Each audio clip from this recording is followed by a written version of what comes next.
Сәлем дуслар. Казаныбыз буенча сәяхәтебезне дәвам итәбез. Һәм без бүген социалистик көнкүреш музейында. Монда һәр кеше килеп советлар ширына сәяхәт итә ала.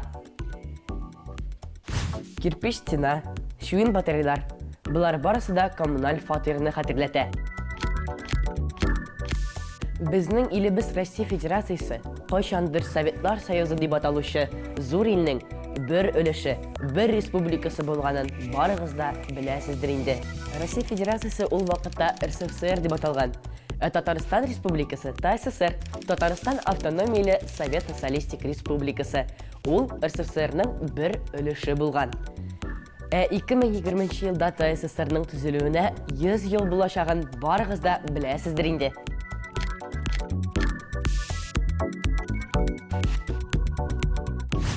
Менә бу барабаннарны музейга машина времени группасы бүләк иткән. Бу футбол уенын кайчандыр кулдан эшләгәннәр. Минекеннән бер нәрсәсе белән дә аерылмый. Советлар Союзында да джин шалбардар тиккәннәр икән. Ой, киемнәре дә безнекеләрдән әллә ни аерылмый бугай. Туниканы 90-нчы елларда пионер галстукларыннан тиккәннәр. Бу күн куртка партбилет тышкыларыннан тегелгән.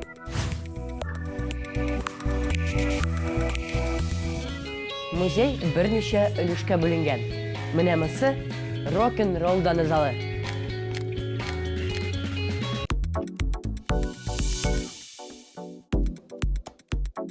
Мондагы һәр әйбернең үз тарихы бар.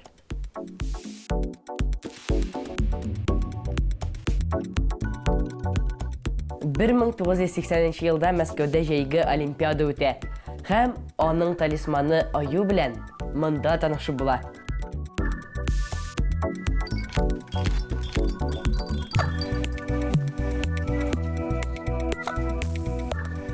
Музейдагы экспонатлар уңай эмоциялар тудыра. Әби бабайларыбыз, әти-әниләребез үткәннәренә кайтса, без алар яшәгән чорлар белән таныша алабыз. Музей ишекләре һәр вакыт ачык. Туган як тарихын өйрәнегез дуслар. Бүгенгә сау булыгыз.